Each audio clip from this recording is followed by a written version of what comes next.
ദൈവത്തിന് സ്തോത്രം.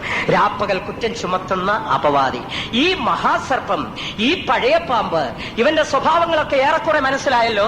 ദൈവമക്കൾ വളരെ ശ്രദ്ധിക്കണം. ആൺകുട്ടിയെ വിഴുങ്ങുവാൻ വായും പിളർന്നുകൊണ്ട് കാത്തിരിക്കാൻ ഇവന്റെ സ്വഭാവങ്ങളെ കണ്ടറിഞ്ഞ് അപ്പോസ്തലനായ പൗലോസ് പറയുന്നു, പിശാചിന്റെ തന്ത്രങ്ങളെ നിങ്ങൾ അറിയാത്തവരല്ലോ, ആകയാൽ സാത്താന്യ സ്വഭാവങ്ങളെ കണ്ടറിഞ്ഞ് അവരിൽ നിന്ന് ജയം പ്രാപിക്കുവാൻ ഈ നാളുകളിൽ ഒരു പുതിയ അഭിഷേകവും പുതിയ കൃപയും പ്രാപിച്ചുകൊണ്ട് ദൈവശക്തിയാൽ നിറയപ്പെട്ട് ഒരു പരിശുദ്ധ ജീവിതം, ജയജീവിതം ചെയ്ത് ദൈവസിംഹാസനത്തിലേക്ക് എടുക്കപ്പെടുവാൻ ദൈവം നമ്മെ സഹായിക്കുമാറാകട്ടെ. ഒന്നാമത്തെ വ്യക്തിയെക്കുറിച്ച് ഏറെക്കുറെ ഒരറിവ് നിങ്ങൾക്ക് കിട്ടിക്കാണുമെന്ന് ഞാൻ വിചാരിക്കുന്നു. ഇനി രണ്ടാമത്തെ വ്യക്തിയിലേക്ക് വരാൻ പോവുകയാണ്. പൈശാചിക തൃത്വശക്തിയിൽ രണ്ടാമത്തെ വ്യക്തിത്വമായ മൃഗം. ദൈവത്തിന് സ്തോത്രം. ഇവന് മറ്റൊരു പേരുണ്ട്, എതിർ ക്രിസ്തു എന്ന ബൈബിൾ ഭാഷയിൽ പറയും. നമ്മൾ സാധാരണ പറയുമ്പോൾ അന്തിക്രിസ്തു എന്ന് പറയും. അന്തിക്രിസ്തു എന്ന് ബൈബിളിലില്ല. ബൈബിളിൽ എതിർ ക്രിസ്തു എന്നുള്ള പദമാണ് ഉപയോഗിച്ചിരിക്കുന്നത്. വേദപുസ്തകത്തിൽ എതിർ ക്രിസ്തു എന്നുള്ള പദം ആകെ 5 പ്രാവശ്യം പറഞ്ഞിട്ടുണ്ട്. ഇത് 5 പ്രാവശ്യവും യോഹന്നാന്റെ 1-ാം ലേഖനത്തിലാണ് പറഞ്ഞിരിക്കുന്നത്. ദൈവത്തിന് സ്തോത്രം. അതിൽ ഒന്നാമത് 1 യോഹന്നാൻ 2:18 കുഞ്ഞുങ്ങളെ, ഇത് അന്ത്യനാഴികയാകുന്നു, എതിർ ക്രിസ്തു വരുന്നു എന്ന് നിങ്ങൾ കേട്ടിട്ടുണ്ടല്ലോ. 1 യോഹന്നാൻ 2:18 ഒന്നാമതായി കാണും. രണ്ടാമത് 1 യോഹന്നാൻ 2:22 വാക്യത്തിൽ വായിക്കുന്നു, പിതാവിനെയും പുത്രനെയും നിഷേധിക്കുന്നവൻ തന്നെ എതിർ ക്രിസ്തു ആകുന്നു. മൂന്നാമതായി 1 യോഹന്നാൻ 4:3 യേശുവിനെ സ്വീകരിക്കാത്ത ആത്മാവ് എതിർ ക്രിസ്തുവിന്റേതാകുന്നു. നാലാമത് 2 യോഹന്നാൻ 7-ാം വാക്യത്തിൽ ക്രിസ്തു ജഡത്തിൽ വെളിപ്പെട്ടു എന്ന് വിശ്വസിക്കാത്തവർ, അംഗീകരിക്കാത്തവൻ എതിർ ക്രിസ്തു ആകുന്നു. ഇങ്ങനെ 1 യോഹന്നാൻ 2:18 2 പ്രാവശ്യവും, 1 യോഹന്നാൻ 2:22 1 പ്രാവശ്യവും, 1 യോഹന്നാൻ 4:3 1 പ്രാവശ്യവും, 2 യോഹന്നാൻ 7-ാം വാക്യത്തിൽ 1 പ്രാവശ്യവും, ഇങ്ങനെ എതിർ ക്രിസ്തു എന്നുള്ള പദം ആകെ കൂടെ ബൈബിളിൽ 5 പ്രാവശ്യം എഴുതിയിരിക്കുന്നു. ഈ എതിർ ക്രിസ്തു എന്ന് പഠിക്കുമ്പോൾ തെറ്റിപ്പോകരുത്. അത് 2 നിലയിൽ പഠിക്കണം. ഒന്ന്, എതിർ ക്രിസ്തു എന്ന് പറയുന്ന വ്യക്തി, ദാറ്റ് ഈസ് എ പേഴ്സൺ, അതൊരു വ്യക്തിയാണ്. രണ്ടാമത്, എതിർ ക്രിസ്തുവിന്റെ ആത്മാവ് വ്യാപരിക്കുന്നവർ. എതിർ ക്രിസ്തുവിന്റെ ആത്മാവ് ഒരുവനിൽ വ്യാപരിക്കുന്നുവെങ്കിൽ അവനും എതിർ ക്രിസ്തുവാണ്. അതുകൊണ്ടാണ് എതിർ ക്രിസ്തുക്കൾ എന്നുള്ള ബഹുവചനത്തിൽ അവിടെ പറഞ്ഞിരിക്കുന്നത്. ഇപ്പോൾ തന്നെ അനേക എതിർ ക്രിസ്തുക്കൾ എഴുന്നേറ്റിരിക്കുന്നു. അപ്പൊ ഈ എതിർ ക്രിസ്തുക്കൾ എന്ന് പറയുന്ന കൂട്ടത്തിൽ ഇപ്പോഴും ഉണ്ടവര്. ഇതിന്റെ ഇടയ്ക്കും ചിലപ്പോൾ കാണും, തിരിച്ചറിയാൻ ഒക്കത്തില്ല, വേഷം മാറി ഇതിന്റെ ഇടയ്ക്ക് ഇരിക്കുകയായിരിക്കും. എതിർ ക്രിസ്തുക്കൾ എന്ന് പറഞ്ഞാൽ എതിർ ക്രിസ്തുവിന്റെ ആത്മാവ് വ്യാപരിക്കുന്നവർ. എതിർ ക്രിസ്തു എന്നുള്ള പേഴ്സൺ, ആ വ്യക്തിയെ കുറിച്ച് പറയുമ്പോൾ അത് ഇതുവരെ വെളിപ്പെട്ടില്ല. അത് യേശു ക്രിസ്തുവിന്റെ രഹസ്യവരവിന് ശേഷം ഈ ഭൂമിയിൽ വെളിപ്പെടുവാൻ പോകുന്ന ഒരു രാഷ്ട്രീയ നേതാവാണ്. ദൈവത്തിന് സ്തോത്രം. എതിർ ക്രിസ്തു എന്നുള്ള രാഷ്ട്രീയ നേതാവ് ക്രിസ്തുവിന്റെ രഹസ്യവരവിന് ശേഷം ഒരു വ്യക്തിയായി ലോകത്തിൽ വെളിപ്പെടുന്നു.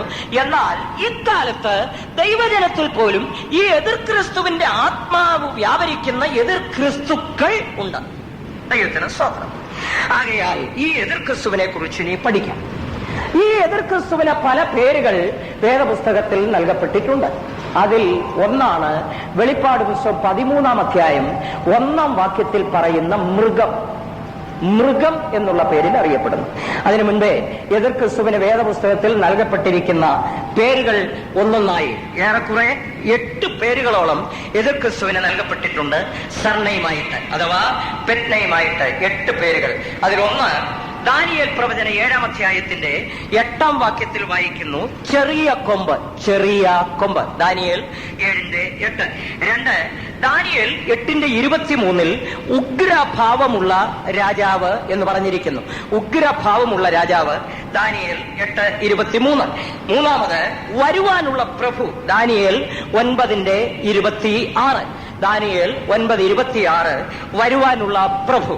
നാലാമത് സഖറിയ 11:16-17 വാക്യങ്ങളിൽ തുമ്പുകെട്ട ഇടയൻ. തുമ്പുകെട്ട ഇടയൻ സഖറിയാവ് 11:16-17.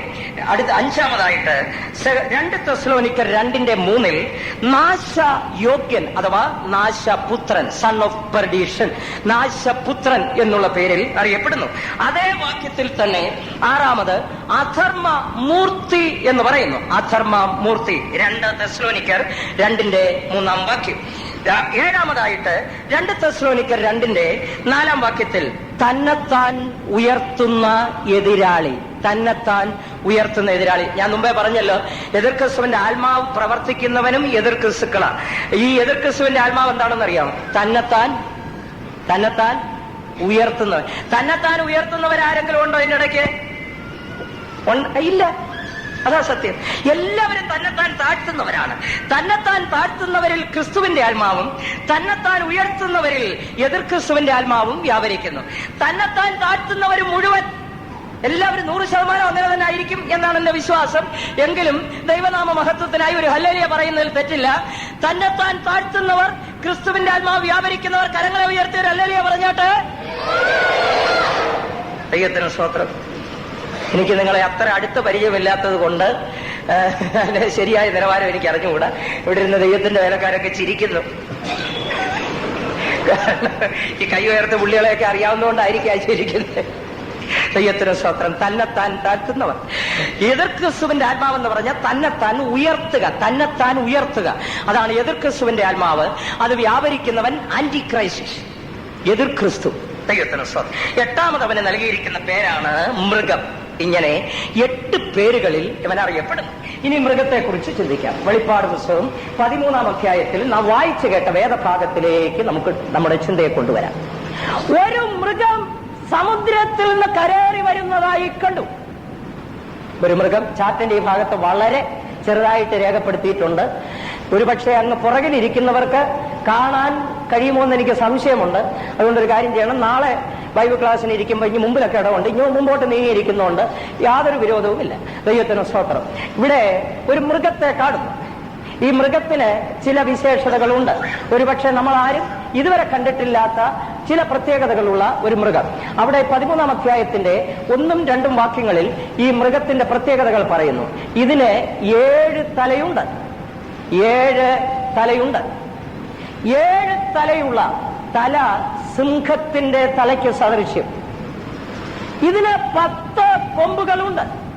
10 കൊമ്പുകൾ. സിംഹത്തിന് സദൃശ്യമായ 7 തലകളോടുകൂടെ 10 കൊമ്പുകളോടുകൂടെ. ഇതിന്റെ ഉടൽ പുള്ളിപ്പുലിയുടെ ഉടൽ പോലെയാണ്. പുള്ളിപ്പുലിയുടെ ഉടൽ പോലെ.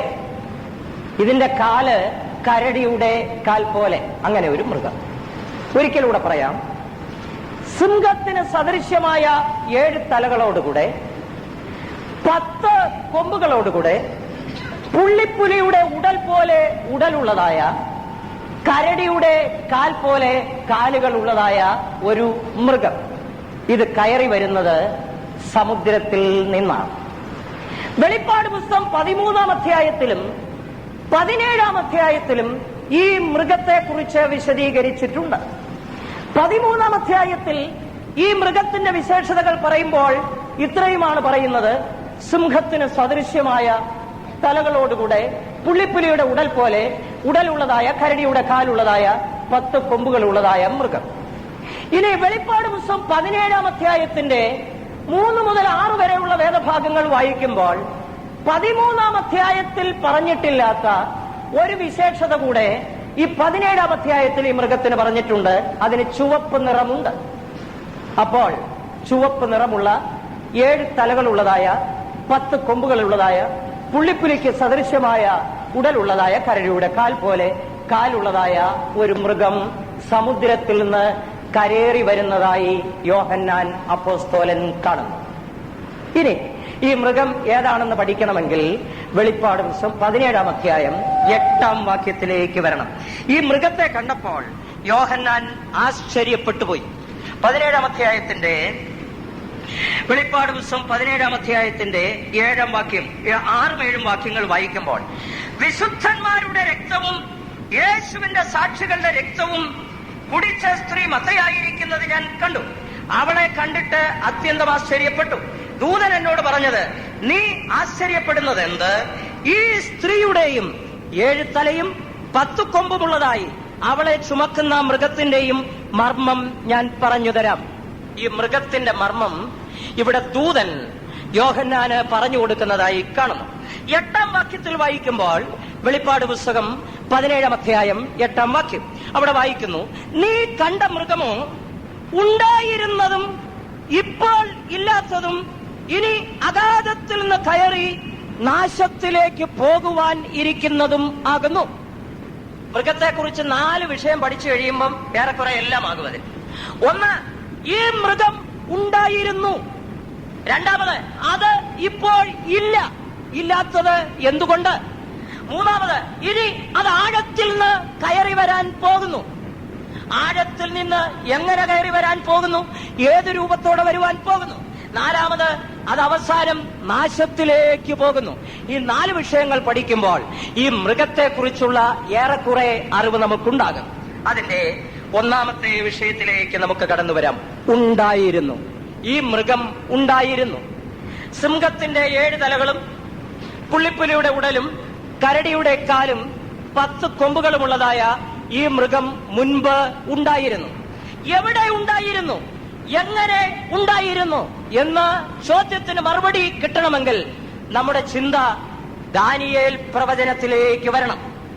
വേദപുസ്തകത്തിലെ 2 രാഷ്ട്രീയ പ്രവചന ഗ്രന്ഥങ്ങളാണ് ദാനിയേൽ പ്രവചനവും വെളിപ്പാട് പുസ്തകവും. ദാനിയേൽ പ്രവചനത്തിനും വെളിപ്പാട് പുസ്തകത്തിനും തമ്മിൽ അത്ഭുതകരമായ ബന്ധമുണ്ട്.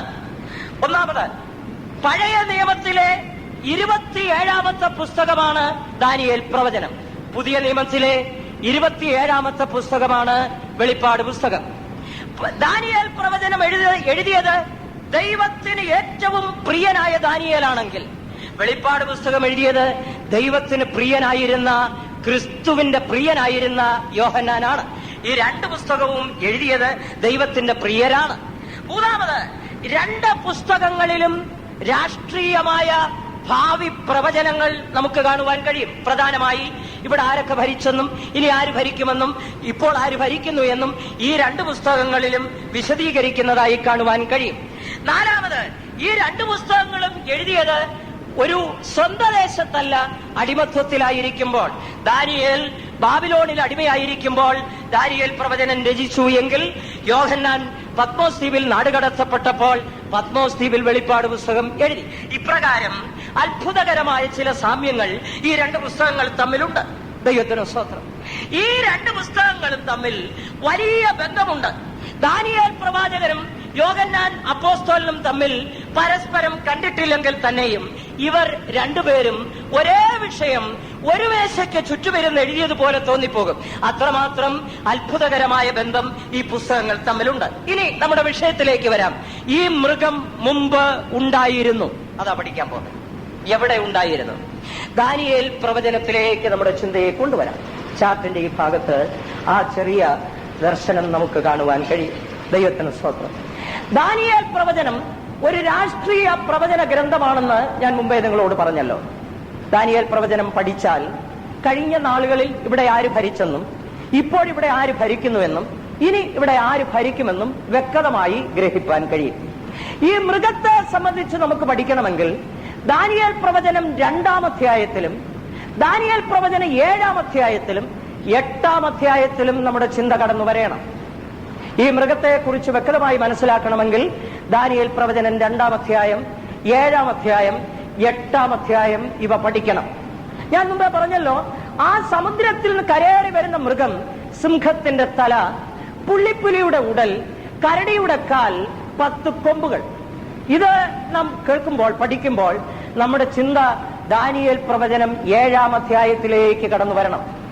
ദാനിയേൽ പ്രവചനം 7-ാം അധ്യായത്തിൽ BC 555 പ്രവാചകനായ ദാനിയേൽ ഒരു ദർശനം കാണുന്നതായി വായിക്കുന്നു. ദാനിയേൽ പ്രവചനം 7-ാം അധ്യായം 4, 5, 6, 7 വാക്യങ്ങളിൽ ഈ ദർശനത്തെക്കുറിച്ച് വിവരിച്ചിരിക്കുന്നു. ദാനിയേൽ പ്രവാചകൻ ദർശനത്തിൽ കാണുന്നു, സമുദ്രത്തിൽ നിന്ന് 4 മൃഗങ്ങൾ കരയേറി വരുന്നു. ഈ വാക്യങ്ങളെല്ലാം വായിക്കണമെന്ന് ആഗ്രഹമുണ്ട്. സമയമില്ലാത്തത് കൊണ്ട് ഞാൻ പറഞ്ഞു പോവുകയാണ്.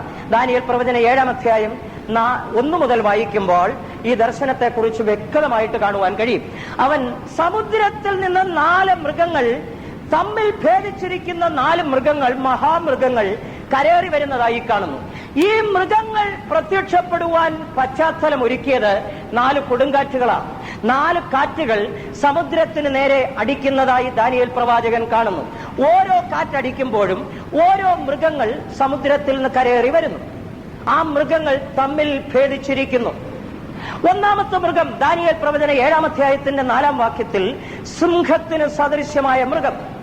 രണ്ടാമത്തേത് ദാനിയേൽ പ്രവചന 7-ന്റെ 5-ാം വാക്യത്തിൽ കരടിക്ക് സദൃശ്യമായ മൃഗം. മൂന്നാമത് ദാനിയേൽ പ്രവചന 7-ാം അധ്യായത്തിന്റെ 6-ാം വാക്യത്തിൽ പുള്ളിപ്പുലിക്ക് സദൃശ്യമായ മൃഗം. നാലാമത് ദാനിയേൽ പ്രവചന 7-ന്റെ 7-ാം വാക്യത്തിൽ ഘോരവും ഭയങ്കരവുമായ മൃഗം. അതിന് ഇരുമ്പ് പല്ലുകളുണ്ട്, 10 കൊമ്പുകളുണ്ട്.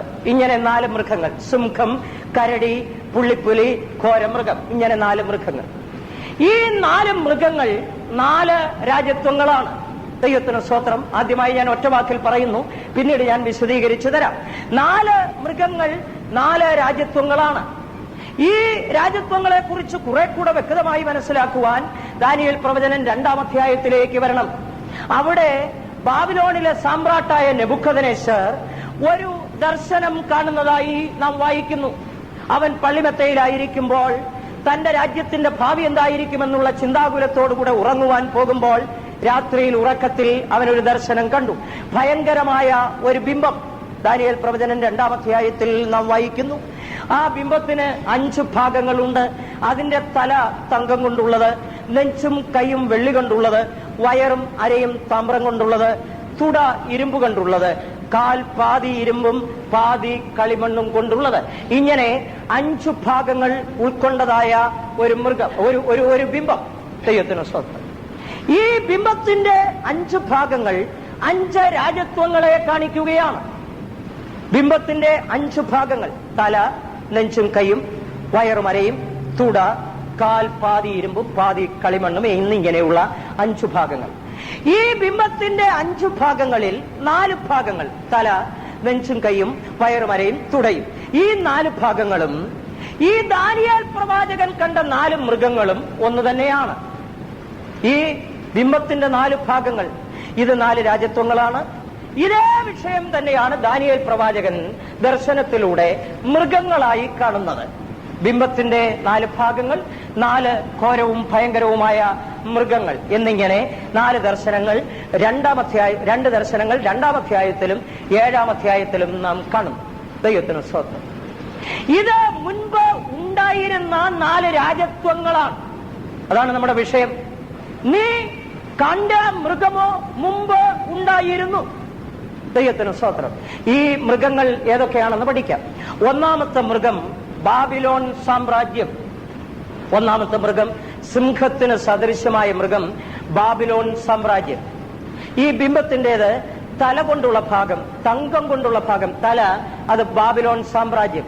ബിംബത്തിന്റെ തലയും ദാനിയേൽ കണ്ട ദർശനത്തിലെ സിംഹവും അത് ബാബിലോൺ സാമ്രാജ്യത്തെ കാണിക്കുന്നു. രണ്ടാമത്, നെബൂഖദ്നേസർ കണ്ട സ്വപ്നത്തിൽ നെഞ്ചും കൈയും വെള്ളി കൊണ്ടുള്ളത്, ദാനിയേൽ കണ്ട സ്വപ്നത്തിൽ കരടിക്ക് സദൃശമായ മൃഗം. ഇത് രണ്ടും 2-ാമത്തെ രാജ്യത്വമായ മേദ്യ പേർഷ്യ സാമ്രാജ്യത്തെ കാണിക്കുന്നു. മൂന്നാമത്തേത്, ബിംബത്തിന്റെ 3-ാമത്തെ ഭാഗമായ താമ്രം കൊണ്ടുള്ള വയറുമരയും ദാനിയേൽ കണ്ട സ്വപ്നത്തിലെ പുള്ളിപ്പുലിക്ക് സദൃശ്യമായ 4 തലകളും 4 ചിറകുകളുമുള്ള പുള്ളിപ്പുലിക്ക് സദൃശ്യമായ മൃഗം. ഇത് ഗ്രീസ് സാമ്രാജ്യത്തെ കാണിക്കുന്നു. നാലാമത്, നെബൂഖദ്നേസർ കണ്ട സ്വപ്നത്തിൽ ബിംബത്തിന്റെ 4-ാമത്തെ ഭാഗമായ തുട ഇരുമ്പ് കൊണ്ടുള്ളത്, ദാനിയേൽ കണ്ട സ്വപ്നത്തിൽ ഘോരവും ഭയങ്കരവുമായ മൃഗം. ഈ ബിംബത്തിന്റെ തുട ഇരുമ്പ് കൊണ്ടുള്ളത്, ഈ മൃഗത്തിന്റെ പല്ല് ഇരുമ്പ് കൊണ്ടുള്ളത്, 10 കൊമ്പുകൾ ഉള്ളതായ ഘോരവും ഭയങ്കരവുമായ മൃഗം. ഈ ഇരുമ്പ് കൊണ്ടുള്ള തുടയും ഘോരവും ഭയങ്കരവുമായ മൃഗം 4-ാമത്തെ സാമ്രാജ്യമായ റോമൻ സാമ്രാജ്യത്തെ കാണിക്കുന്നു. സിംഹം, കരടി, പുള്ളിപ്പുലി, ഘോരമൃഗം. ആ മൃഗത്തിലുമുണ്ട് സിംഹത്തിന്റെ തല, പുള്ളിപ്പുലിയുടെ ഉടൽ, കരടിയുടെ കാൽ, ഘോരമൃഗത്തിന്റെ 10 കൊമ്പുകൾ. ദൈവത്തിന് സ്തോത്രം. ഇങ്ങനെ ഈ 4 സാമ്രാജ്യങ്ങൾ മുമ്പുണ്ടായിരുന്നു. ഇനി ഈ സാമ്രാജ്യങ്ങളെ കുറിച്ച് ചുരുക്കമായിട്ടൊന്ന് പറയാം. ഒന്നാമത്തേതാണ് ബാബിലോൺ സാമ്രാജ്യം, ബിംബത്തിന്റെ തല. ഈ ദാനിയേൽ കണ്ട ദർശനത്തിലെ സിംഹം ബാബിലോൺ സാമ്രാജ്യം. BC 606 ബാബിലോൺ സാമ്രാജ്യം ശക്തിപ്പെടുന്നത്. ബാബിലോണിലെ ശക്തനായ രാജാവായിരുന്ന നെബൂഖദ്നേസർ യഹൂദയെ കീഴടക്കി, യെരൂശലേമിനെ കീഴടക്കി, യെരൂശലേം ദേവാലയത്തെ നശിപ്പിച്ച് അവിടുത്തെ വിശുദ്ധപാത്രങ്ങളെ എടുത്ത് ബാബിലോണിലേക്ക് കൊണ്ടുവന്ന് യഹൂദന്മാരെ അടിമകളാക്കി ബാബേലിലേക്ക് കൊണ്ടുവരുന്നതോടുകൂടെ ബാബിലോൺ സാമ്രാജ്യം അതിന്റെ ശക്തിയുടെ മൂർധന്യാവസ്ഥയിൽ എത്തുന്നു. അതിനു മുമ്പേ തന്നെ ബാബിലോൺ ഉണ്ടായിരുന്നു എങ്കിൽ തന്നെയും അതിന് അല്പമായ ശക്തി മാത്രമേ ഉള്ളൂ. ഈ തങ്കം കൊണ്ടുള്ള തല അല്ലെങ്കിൽ സിംഹം എന്നുള്ള ബാബിലോൺ സാമ്രാജ്യത്തെ കുറിച്ച് വിശദമായി പഠിക്കണമെങ്കിൽ ദാനിയേൽ പ്രവചനത്തിലെ 1 മുതൽ 5 വരെയുള്ള അധ്യായങ്ങൾ പഠിക്കണം. ബാബിലോൺ സാമ്രാജ്യം ലോകത്തിൽ നിലനിന്നത് 68 വർഷങ്ങളാണ്. BC 606 ബാബിലോൺ സാമ്രാജ്യം ശക്തിപ്പെടുകയും അത് 538 അതിന്റെ പ്രതാപം അസ്തമിക്കുകയും ചെയ്തു. തങ്കം കൊണ്ടുള്ള തലയെന്ന ബാബിലോൺ സാമ്രാജ്യം അല്ലെങ്കിൽ സിംഹത്തിന് സദൃശ്യമായ ഈ ഭരണം ഏറെക്കുറെ 68 വർഷങ്ങൾ ഈ ഭൂമിയിൽ നിലനിന്നു. ബാബിലോൺ എന്നുള്ള വിഷയത്തെക്കുറിച്ച്, ബാബിലോണിനെ കുറിച്ച് നാം പഠിക്കണമെങ്കിൽ ആദ്യമായി ബാബേൽ എന്നുള്ള പദം നാം കാണുന്നത് ഉൽപ്പത്തി പുസ്തകം 10-ാം അധ്യായത്തിലാണ്. ഉൽപ്പത്തി പുസ്തകം 10-ാം അധ്യായത്തില് അതിന്റെ 10-ാം വാക്യത്തിൽ നാം വായിക്കുന്നു, ബാബേൽ എന്നുള്ള പട്ടണത്തെ കുറിച്ച് നാം കാണുന്നുണ്ട്. ഈ ബാബേൽ എന്നുള്ള പട്ടണം പണിതുണ്ടാക്കിയത് നിമ്രോദാണ്. നിമ്രോദ്, ഇതിന്റെ സ്ഥാപകൻ നിമ്രോദാണ്. ശിനാർ ദേശത്ത് യൂഫ്രട്ടീസ് നദിയുടെ സമതല പ്രദേശമായ ശിനാർ ദേശത്താണ് ഈ ബാബേൽ എന്നുള്ള പട്ടണം ആദ്യമായി നിമ്രോദിനാൽ സ്ഥാപിക്കപ്പെട്ടത്. എന്നാൽ പിന്നീട് നാം ബാബേലിനെ കുറിച്ച് കാണുന്നത് ഉൽപ്പത്തി പുസ്തകം 11-ാം അധ്യായത്തിലാണ്. ജലപ്രളയം കഴിഞ്ഞ് നോഹയും കുടുംബവും പെട്ടകത്തിൽ നിന്ന് പുറത്തിറങ്ങി നോഹയുടെ 3 മക്കളായ ശേം, ഹാം, യാഫേത്ത് ഇവര് 3 പേരും അവരുടെ ഭാര്യമാരും അവർ സന്താനപുഷ്ടിയുള്ളവരായി പെരുകി പിന്നെ ഈ ലോകത്തിൽ പെരുകിയപ്പോൾ അവരുടെ ഉള്ളിൽ ഒരു തീരുമാനമെടുത്തു, ഇനി ഒരു ജലപ്രളയം ഉണ്ടായാൽ നമുക്ക് രക്ഷപ്പെടാൻ ഒരു വഴി വേണം. അതുകൊണ്ട് നമുക്കൊരു വലിയ ഗോപുരമുണ്ടാക്കാം. എല്ലാവരും ശിനാർ എന്ന ദേശത്ത് ഒരുമിച്ച് ഒരേ ഭാഷ സംസാരിച്ചുകൊണ്ട് ഒരേ ചിന്താഗതിയോടുകൂടെ ഒരു സ്ഥലത്ത് കുടിയിരിക്കുകയായിരുന്നു, ഒരുമിച്ച് പാർക്കുകയായിരുന്നു. ഇവരെല്ലാം കൂടെ തീരുമാനിച്ചു, മുമ്പ് ദൈവം തമ്പുരാൻ നമുക്ക് വെള്ളം പൊക്കി, അല്ലെ നമ്മളെ വെള്ളം പൊക്കി മുക്കിക്കൊന്നു. ഇനി ദൈവം തമ്പുരാൻ വിചാരിച്ചാൽ പോലും നമ്മളെ ഒന്നും ചെയ്യാനിടയാകരുത്. അതിനൊരു പരിപാടി നമ്മൾ കണ്ടുപിടിക്കണം. ഇന്നത്തെ മനുഷ്യനും അതാ കണ്ടുപിടിച്ചിരിക്കുന്നത്. ഇന്നത്തെ കണ്ടുപിടുത്തങ്ങളെല്ലാം ഈ ലോകത്തിൽ വരുന്ന ദൈവിക ന്യായവിധിയെ കവച്ചുവെക്കുവാൻ, അതിജീവിക്കുവാൻ മനുഷ്യന്റെ ബുദ്ധി ഉപയോഗിച്ച് കണ്ടുപിടുത്തങ്ങൾ. ശൂന്യാകാശത്തിൽ പട്ടണം പണിയുന്നു. എന്തിനാ? കൊട്ടാരക്കരയിൽ ബോംബ് വീണാൽ ഇവിടെ നിന്ന് കയറി ശൂന്യാകാശത്ത് പോയി അവിടെ പോയി താമസിക്കാം. അതുകൊണ്ട് ബഹിരാകാശത്ത് പട്ടണം പണിയും. ബഹിരാകാശത്ത് പട്ടണം പണിയ മാത്രമല്ല, അവിടെ കൃഷി കൂടെ ചെയ്തു നോക്കുന്നു. എങ്ങനെയുണ്ട് അവിടെ? നെല്ല് വിതച്ചാൽ എങ്ങനെയിരിക്കും? അവിടെ പച്ചക്കറിത്തോട്ടം ഉണ്ടാക്കിയാൽ എങ്ങനെയിരിക്കും? അവരവിടെ പരീക്ഷണങ്ങൾ നടത്തി. അപ്പോൾ അവിടെ കണ്ടുപിടിച്ചതിൽ മനസ്സിലായി, ഇവിടത്തെക്കാൾ പച്ചക്കറി നടാൻ നല്ലത് അവിടെയാണ്. ഒരു മത്തത്തണ്ടിൽ നിന്ന് 90 മത്തങ്ങ വരെ അവിടെ കിട്ടാൻ സാധ്യതയുണ്ട്. കൊട്ടാരക്കര ഒരു നട്ടാല് കൂടിപ്പോയാൽ 4-5 എണ്ണം വളരെ ബുദ്ധിമുട്ടി കിട്ടും. അല്ലാതെ അതിനപ്പുറം ഒന്നുകൂടെ കിട്ടുകയില്ല. എന്നാൽ ശൂന്യാകാശത്ത് അവിടെ നട്ടാൽ 90 മത്തങ്ങ വരെ കിട്ടും. ഒരു തക്കാളി ചെടിയിൽ നിന്ന് 12,000 തക്കാളിക്ക് വരെ പറിക്കാൻ കഴിയും. വാളകത്ത് നട്ടാൽ കൂടിപ്പോയാൽ 10-12 കിട്ടുമായിരിക്കും. അവിടെ 12,000 കിട്ടും. ആകയാൽ നമുക്ക് ശൂന്യാകാശത്തിൽ പോയി കൃഷി നടത്താം. അവിടെ അതിനു വേണ്ട സംവിധാനങ്ങൾ ഒരുക്കിക്കൊണ്ടിരിക്കുന്നു. അപ്പൊ ചോദിക്കും, എങ്ങനെയാ പോകുന്നത്? വിഷമിക്കണ്ട, ഷട്ടിലുണ്ട്. Shuttle Kottarakkara Ayoor transport shuttle അടിക്കുന്ന പോലെ ഭൂമിയും ശൂന്യാകാശവും തമ്മിൽ ഷട്ടിൽ സർവീസ്. ഇങ്ങനെ ഷട്ടിൽ സർവീസ്. അപ്പോൾ ഈ ഭാവിയിൽ കുറച്ചാളുകൾ ബഹിരാകാശത്ത് പട്ടണത്തിൽ അവിടെ പാർക്കും, കുറെ ആളുകൾ ഭൂമിയിൽ. ബഹിരാകാശത്ത് ഒരു ചെറുക്കൻ, ഭൂമിയിൽ ഒരു പെൺകുട്ടി, കല്യാണാലോചനയൊക്കെ നടക്കും. ഇവിടെ അങ്ങോട്ട് എന്നൊക്കെ സംഭവിച്ചുകൂടാന്നില്ല.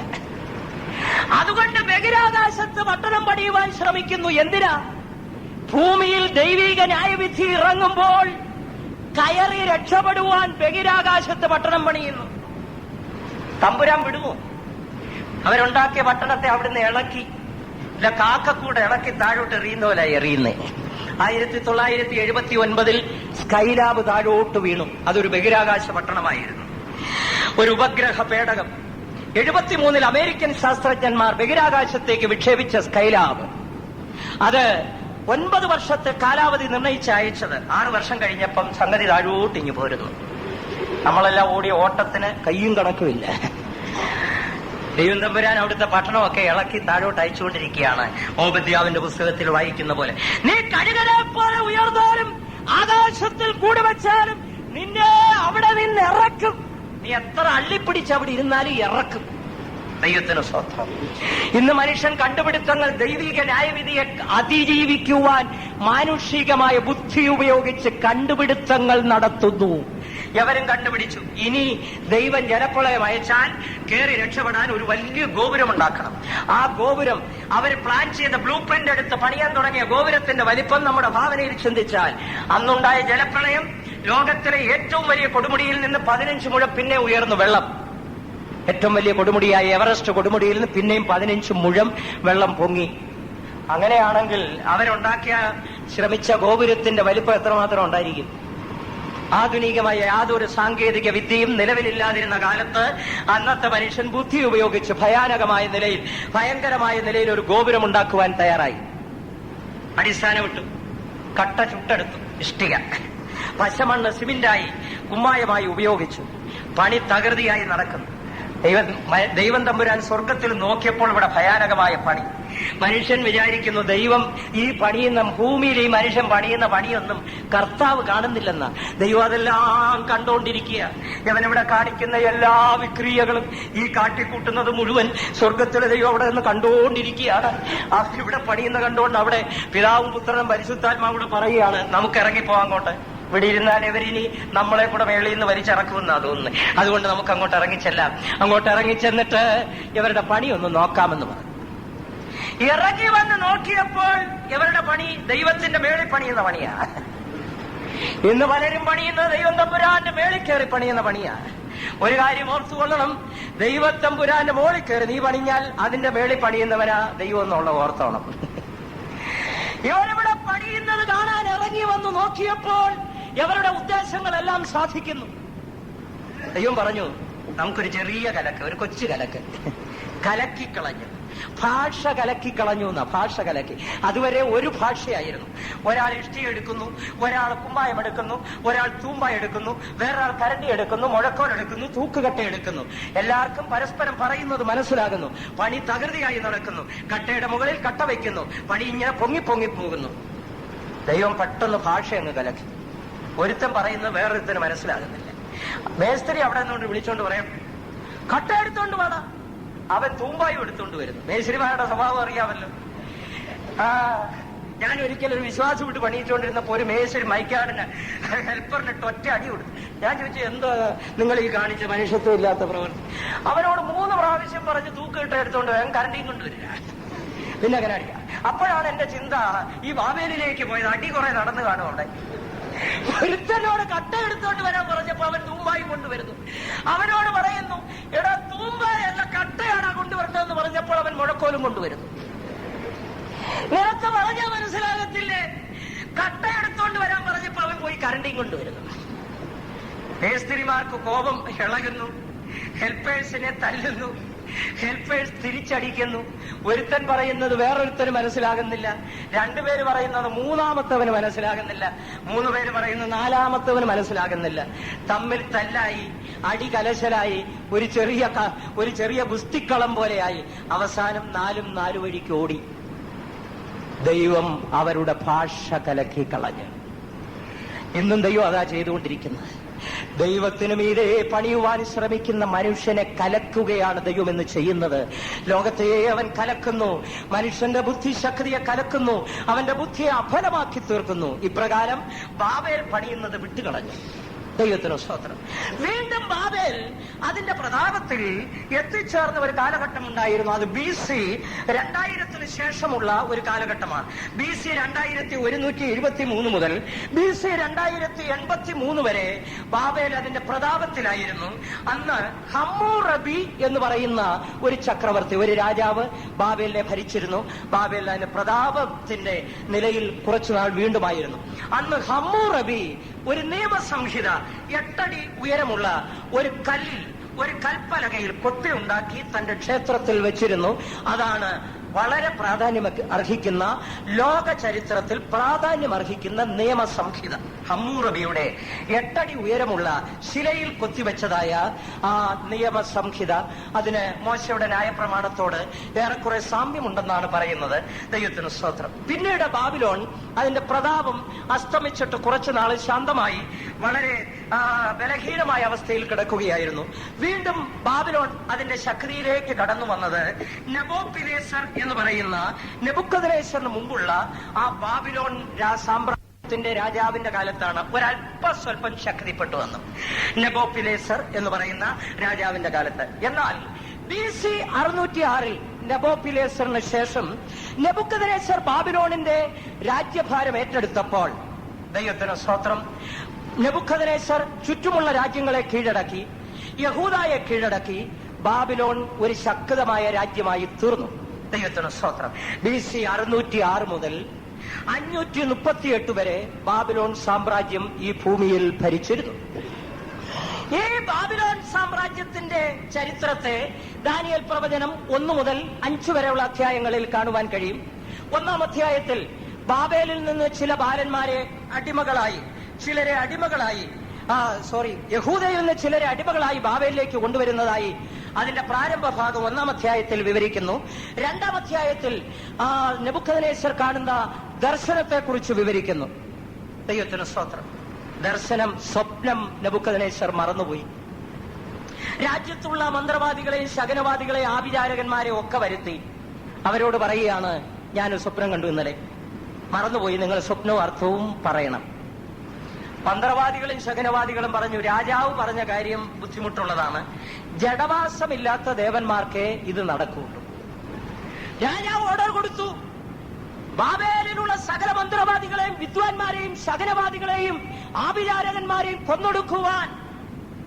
രാജാവിന്റെ അകമ്പടി നായകൻ സൈന്യസമേതം മന്ത്രവാദികളെ, ആഭിചാരകന്മാരെ, വിദ്വാൻമാരെ തേടി രാജ്യത്തിന്റെ നാനാഭാഗത്തും പുറപ്പെടുന്നു. ഭാഗ്യവശാൽ അവരാദ്യം ചെന്ന് കയറിയ ദാനിയേലിന്റെ വീട്ടിലോട്ടാണ്. അവനെ ആദ്യം തട്ടിവെച്ച് മറ്റവരെ തട്ട. കാരണം ഈ ദാനിയേലും കൂടെയുള്ളവരും ഇവരുടെ എല്ലാം കണ്ണിൽ കരടായിരുന്നു. അങ്ങ് വിദേശികൾ കുറെ പേര് ഇവിടെ വന്ന ആളാകും, അവനെ തട്ടണം. അങ്ങനെ ഒരവസരം കിട്ടിയത്. രാജകൽപ്പന, വിദ്വാന്മാരെ തട്ടിയേക്കാൻ ഓർഡർ കിട്ടിയ പാടെ ഒരൊറ്റ ഓട്ടം ദാനിയേലിന്റെ വീട്ടിലേക്ക്. പാളുമായിട്ടായെന്നിരിക്കുക, കൊല്ലാൻ വന്നിരിക്കുക. രാജകൽപ്പനയാണ്. അപ്പൊ ദാനിയേൽ ചോദിച്ചു, എന്താ കാര്യം? രാജാവ് ഇന്നലെ ഒരു സ്വപ്നം കണ്ടു, മറന്നുപോയി. രാജാവ് പറഞ്ഞിരിക്കുന്ന സ്വപ്നം അർത്ഥവും പറയണം. ആരും പറഞ്ഞില്ല, അതുകൊണ്ട് കൊല്ലാൻ പോവുകയാണ്. അപ്പൊ ദാനിയേൽ പറഞ്ഞു, ഒരല്പ സാവകാശം എനിക്ക് തരണം. തന്റെ സഹപ്രവർത്തകരായിരുന്ന ശദ്രക്ക്, മേശക്ക്, അബേദ്നെഗോവിനെ 3 പേരെ കൂടെ വിളിച്ചുകൊണ്ട് തങ്ങളുടെ ജീവരക്ഷയ്ക്ക് വേണ്ടി മുറിക്കകത്തേക്ക് കയറി, മുറി അടച്ചിട്ട് മുട്ടുമടക്കി രഹസ്യങ്ങളെ വെളിപ്പെടുത്തുന്ന ദൈവത്തിങ്കലേക്ക് കണ്ണുകളെ ഉയർത്തി നിലവിളിച്ചു പ്രാർത്ഥിക്കാൻ തുടങ്ങി. തലപോകാതിരിക്കാൻ ഒരൊറ്റ മാർഗമേ ഉള്ളൂ. പ്രാണരക്ഷാർത്ഥം രക്ഷ നേടുവാൻ ഒരൊറ്റ മാർഗം. എല്ലാരും കൂടെ മുറിക്കകത്ത് കയറി മുട്ടുമടക്കി കണ്ണടച്ച് സ്വർഗത്തിലെ ദൈവത്തിങ്കലേക്ക് നോക്കി കരഞ്ഞോണം. ദൈവത്തിന് സ്വന്തം. ഇവരെ തട്ടുവാൻ രാജ്യത്തിന് കൽപ്പന പുറപ്പെട്ടിരിക്കുന്നു. ഇന്നും അതേ ഒരു സ്ഥിതിവിശേഷമാണ്. ദൈവമക്കളോട് ഞാൻ പറയുക, ഇതേ സ്ഥിതിവിശേഷമാണ് നമ്മുടെ മുൻപിൽ വന്നിരിക്കുന്നത്. ജീവന്റെ നിലനിൽപ്പാണ് നമ്മുടെ പ്രശ്നം. നമുക്ക് ചെയ്യാനുള്ളത് ഒരൊറ്റ മാർഗമേ ഉള്ളൂ. ദൈവജനം മുറിക്കകത്ത് കയറണം, മുറി അടയ്ക്കണം, മുട്ടുമടക്കണം. ഹല്ലേലൂയ. ദൈവത്തിന്റെ സന്നിധിയിലിരുന്ന് മുഴങ്കാലിലിരുന്ന് നിലവിളിക്കുമ്പോൾ രാജ്യത്വങ്ങളെ, ഭരണകൂടങ്ങളെ തകിടം മറിക്കുന്ന ദൈവത്തിന്റെ കരം സ്വർഗത്തിൽ നിന്ന് ചലിക്കുവാൻ തുടങ്ങും. മുട്ടുമടക്കാൻ തയ്യാറാണോ? മുറിക്കകത്ത് കയറി മുട്ടുമടക്കി ദൈവസന്നിധി ഇരിക്കുക. അതിനാണല്ലോ ഇന്ന് നേരമില്ലാത്തത്. എപ്പോഴാ നേരമെന്ന വിശ്വാസികൾക്ക് എവിടാ നേരം? ഞങ്ങളുടെ കാര്യം കൂടെ, ഞങ്ങൾക്ക് ഇല്ല നേരം. മുറിക്കകത്ത് കയറി മുറി അടച്ച് വാതിലടച്ച് കരയേണ്ടുന്ന സമയം അടുത്തുപോയി, നിലവിളിക്കേണ്ട സമയം അടുത്തുപോയി. കാരണം ദൈവജനത്തിന്റെ പ്രാണന് ഭീഷണി നേരിട്ടിരിക്കുന്നു. ഭീഷണി. ദൈവത്തിന് സ്വന്തം. ആരാധനാ സ്വാതന്ത്ര്യം നഷ്ടപ്പെടുന്നു, ആരാധനാലയങ്ങൾ പൊളിക്കപ്പെടുന്നു, പുരോഹിതന്മാർക്ക് പ്രാണഹാനി വരുവാൻ പോകുന്നു. ദൈവത്തിന്റെ ജനം ഈ ദേശത്ത് നിന്ന് ഓടേണ്ട ഒരു സ്ഥിതിവിശേഷം വരാൻ പോകുന്നു. പേടിക്കേണ്ട കേട്ടോ, മുട്ടുമടക്കിയാൽ മതി, ഇതൊക്കെ തെറിച്ചു പോകുന്നു. ദൈവത്തിന് സ്വത്രം. മുട്ടുമടക്കുവാൻ, കണ്ണുനീരൊഴുക്കുവാൻ തയ്യാറാകണം. എവർ 4 പേരും കൂടെ മുറിക്കകത്തു കയറി പ്രാർത്ഥിക്കുവാൻ തീരുമാനിച്ചപ്പോൾ രഹസ്യങ്ങളെ വെളിപ്പെടുത്തുന്ന ദൈവം സത്യം അവർക്ക് വെളിപ്പെടുത്തി കൊടുത്തു. ഇവരൊരു സ്വപ്നം കണ്ടു. ആ സ്വപ്നത്തിലൂടെ നെബൂഖദ്നേസർ കണ്ട ദർശനം ദൈവം അവന് വെളിപ്പെടുത്തി കൊടുക്കുകയാണ്. ആ സ്വപ്നം അങ്ങോട്ട് വ്യാഖ്യാനിച്ചു കഴിഞ്ഞപ്പോൾ ഈ നെബൂഖദ്നേസർ, സിംഹാസനത്തിലിരുന്ന നെബൂഖദ്നേസർ ചാടി ഇറങ്ങി ഇങ്ങോട്ട് വന്ന് ദാനിയേലിന്റെ കാൽക്കലോട്ട് വീണ് അവനെ നമസ്കരിച്ച് അവനൊരു ഭോജനയാകവും അവനൊരു സൗരഭ്യവാസനയും അർപ്പിക്കണമെന്നൊരു കൽപ്പന. എന്നിട്ട് പറയുകയാണ്, ഈ രഹസ്യങ്ങൾ വെളിപ്പെടുത്തുവാൻ കഴിവുള്ള നിങ്ങളുടെ ദൈവമാണ്. അവൻ ദൈവാദി ദൈവവും രാജാദി കർത്താവും രഹസ്യങ്ങളെ വെളിപ്പെടുത്തുന്നവരുമെന്ന് പറയുന്നു. ദൈവത്തിന്റെ ജനം മുട്ടുമടക്കുമ്പോൾ, കണ്ണുനീരൊഴുക്കുമ്പോൾ, പ്രാർത്ഥിക്കുമ്പോൾ ലോകത്തിലെ രാജാക്കന്മാർക്ക് വെളിപ്പെടുത്തും യഹോവയാണ് ദൈവം. അവർ വിളിച്ചു പറയും, യഹോവയാണ് സാക്ഷാൽ ദൈവം, അവനാണ് ദൈവാദി ദൈവം, അവനാണ് രാജാദി കർത്താവ്, അവനാണ് സ്വർഗത്തിൽ വസിക്കുന്നവൻ എന്ന് പറയുവാൻ ഇടയാകുന്ന ഒരു നിലവാരമുണ്ടാകും. തീരുമാനിച്ചുകൊണ്ട് മുട്ടുമടക്കുവാൻ, ദൈവസന്നിധിയിരിക്കുവാൻ, നിലവിളിക്കുവാൻ, പ്രാർത്ഥിക്കുവാൻ തീരുമാനിച്ചുകൊണ്ട് കൈ ഉയർത്തി ഒരു ഹല്ലേലൂയ പറഞ്ഞാട്ടെ. സ്വർഗത്തിലെ ദൈവം നോക്കിക്കൊണ്ടിരിക്കുക നിങ്ങളുടെ കൈവക്കിയതും ഹല്ലേലൂയ പറഞ്ഞതും. ഞാൻ മുട്ടുമടക്കിക്കോളാം, പ്രാർത്ഥിച്ചോളാമെന്ന്. ഇന്ന് മടങ്ങിപ്പോയി ദൈവസന്നിധിയിരിക്കുവാനുള്ള തീരുമാനം ജീവിതത്തിൽ ഉണ്ടാകുമാറാകട്ടെ. ദൈവത്തിന് സ്തോത്രം. ഈ നെബൂഖദ്നേസർ എത്ര കണ്ടാലും പഠിക്കുന്ന ആളല്ല, എത്ര കേട്ടാലും പഠിക്കുന്ന ആളല്ല, എത്ര കൊണ്ടാലും പഠിക്കുന്ന ആളല്ല.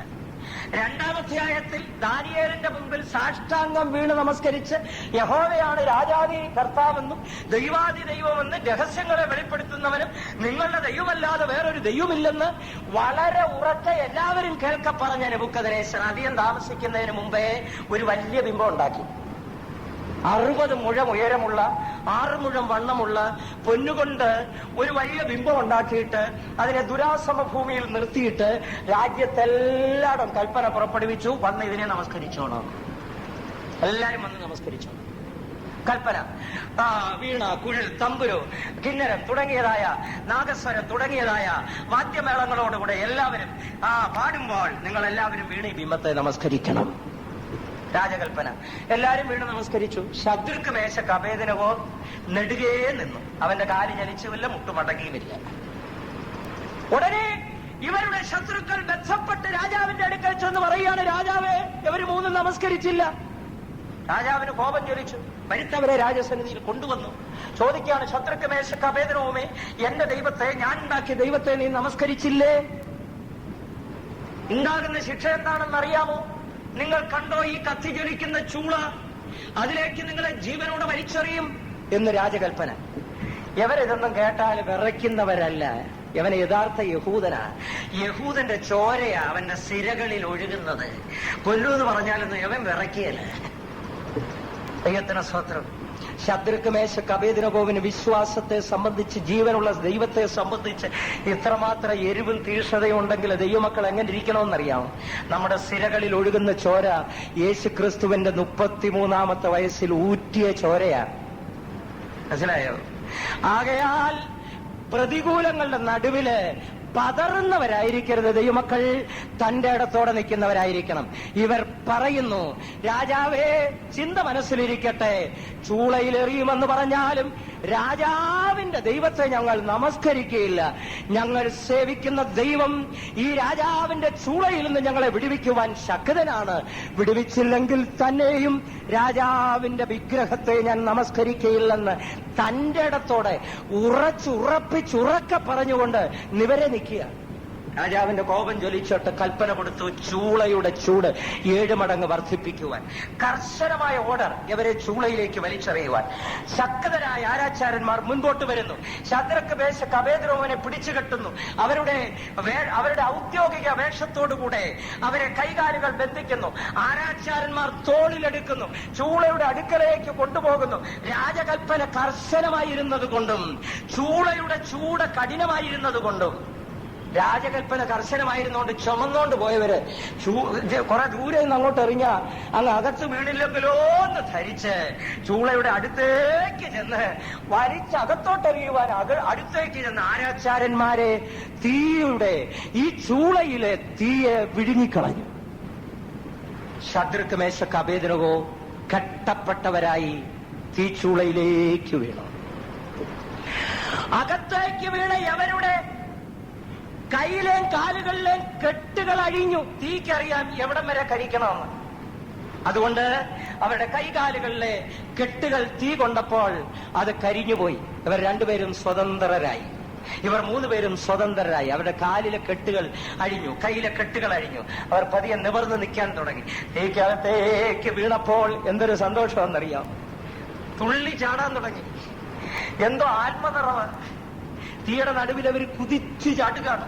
ഇവർ കുതിച്ചു ചാടി സന്തോഷിക്കുന്ന കാഴ്ചയുടെ നടുവിലേക്ക് 4മതൊരുവൻ കൂടെ ഇറങ്ങി വരുന്നു. ഹല്ലേലൂയ. തീയുടെ നടുവിൽ തുള്ളിച്ചാടി സന്തോഷിക്കുന്നവരുടെ അടുക്കലേക്ക് 4മതൊരുവൻ ഇറങ്ങുന്നത്. അല്ലാതെ ഇതിന്റെ നടുവിൽ ദാടിക്ക് കയ്യും കൊടുത്ത്, തമ്പുരാനെ എനിക്കിങ്ങനെ വന്നുപോയല്ലോ, ഞാനിങ്ങനെ ഇറങ്ങിത്തിരിച്ചു പോയല്ലോ എന്ന് പറഞ്ഞ് ദാടിക്ക് കയ്യും കൊടുത്തിരിക്കുന്നവന് 4മതൊരുവനും വരികയില്ല, 5മതൊരുവനും വരികയില്ല. നിങ്ങൾ തന്നെ ഇരിക്കത്തേ ഉള്ളൂ. ആകയാൽ ഇതിന്റെ നടുവിൽ ആത്മാവിൽ നിറഞ്ഞ് സന്തോഷിച്ച് തുള്ളിച്ചാടി. ദൈവത്തിന് സ്തോത്രം. ഈ പ്രതികൂലങ്ങളുടെ നടുവില്, ഈ പോരാട്ടങ്ങളുടെ നടുവില് ആത്മസന്തോഷം നഷ്ടപ്പെട്ടു പോകാതെ ദൈവത്തിന്റെ കൃപയിലെ സന്തോഷത്തോടെ നിലനിൽക്കുന്നവർക്ക് വേണ്ടി ഇതോ സ്വർഗം തുറക്കപ്പെടുന്നു. 4മതൊരുവൻ കൂടെ ഇറങ്ങുന്നു. ഹല്ലേലൂയ.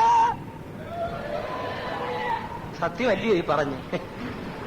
സത്യമാണെങ്കിൽ കൈപൊക്കി ഒരു ഹല്ലേലൂയ പറഞ്ഞാട്ടെ. ആമേൻ.